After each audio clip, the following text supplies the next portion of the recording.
2 days, 3 days later, there was a debrief at the GOC headquarters, the 12th Brigade headquarters. The army commander arrived and he says, come on, wing commander, let's go.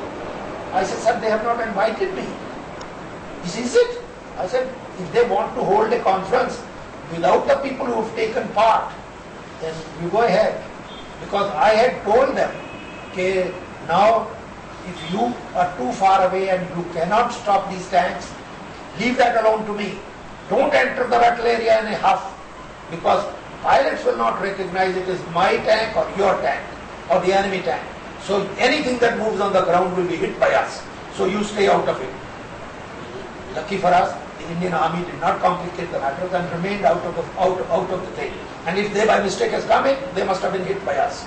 If they have lost any tanks, which they don't divulge so easily, then those must have been destroyed by us. Because we had given a clear mandate, anything that moves in the battle area must be hit and destroyed. Because if you cannot stop them coming to me, then you have no point complicating my work. The pilot will take long time to find out if it is my tank or enemy tank or this tank or that tank, and the whole thing will be wasted.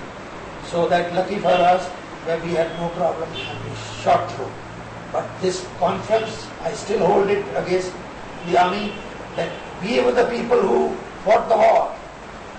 We were not asked to attend. Obviously, they wanted to conceal facts. Okay? God bless them. During these 2 days of the battle, one spot the enemy air came in with the starfighters. And the brigade commander at that time, I don't know who the brigade commander was in the field, but his BM was Verma, Major Verma. He made hell of a emergency call to me, crying on the thing, sir, मारे गए, ये हो गया, वो हो गया, sir, बचाओ, ये. I mean, you have just only seen 2 aeroplanes, but try and understand why I am repeating this. This is a message for all the BMs in future wars. That when you make such a call, firstly, you are exposing yourself. Secondly, you are wasting time. By the time my aeroplanes reach there, the enemy will have done something and gone away. I cannot intercept from that word when you give. From the time I scramble, the aeroplane will climb up, go there, find it, enemy will have gone. So deal with your own weapons. Don't howl and shout, ke mar gaye to ye ho gaya, wo ho gaya. Deal with the enemy if it is there. But no enemy came up to the airfield. Remained close to Longewala area, and that also once 2 starfighters showed up. Reason being, because we were hitting Rahim Yar Khan airfield and we are hitting Jaquabad airfield. Because every sortie we were making a chapter just to see if they are reactivating. Because we found there was zero activity there. One aeroplane outside in Jaquabad, which was covered with cloth, small aeroplane, but there was no other activity. Obviously, they never activated Rahim Yar Khan, never activated Jaquabad. So their operations from distant airfields, from Maripur or Badin, did not enable them to reach us and go back. So with the result, the air part. I carried out later on some investigations into it and found that Yahya Khan knew that Bangladesh is falling. He was the president of the country in Pakistan, and he knew that 91,000 prisoners would be lost there, they would surrender. So he made a gamble, calling this plan as Yahya Khan's unique plan, to carry out a daring drive in the period of darkness only.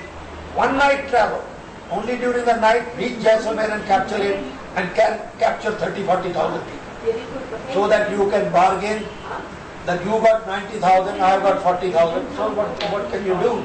So this was his move, the daring move that he made. But unfortunately, the move failed. Why it failed? With hindsight, I can draw that obviously they got less time to prepare for it. Secondly, they had no balloon tires to travel in the sand. They came with normal tires on the vehicles.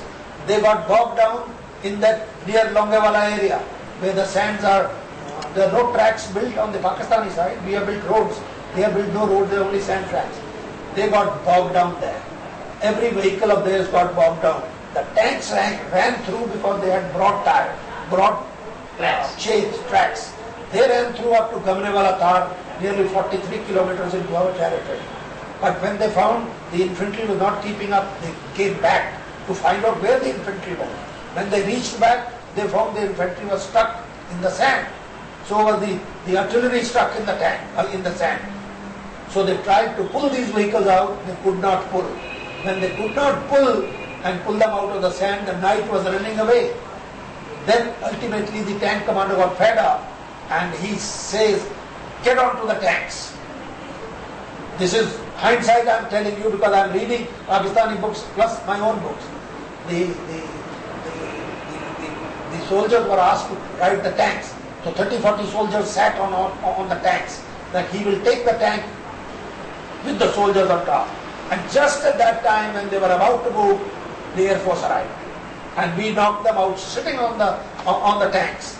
And the unfortunate part was that these tanks carried a barrel of fuel at the back. Thinking that they are going to Jaisalmer, on the way they might need fuel. So they had tied barrels on top. With one bullet, it was lighting up. So they themselves dug their grave by bad planning, rushing into the battle and exposing themselves with the fuel on board, outside exposed fuel which would ignite very quickly. And the vehicles, heavy vehicles were getting bound up. No balloon tires. So the lessons are very clear. This mission would have succeeded provided it was properly planned. If they had the broad tires, Jaisalmer would have been run over because we had no army defenses to defend the airfield. Air Force cannot stop the army barging in. The enemy would have come in without any problem and probably shot a lot of people and destroyed our aeroplanes and taken over there.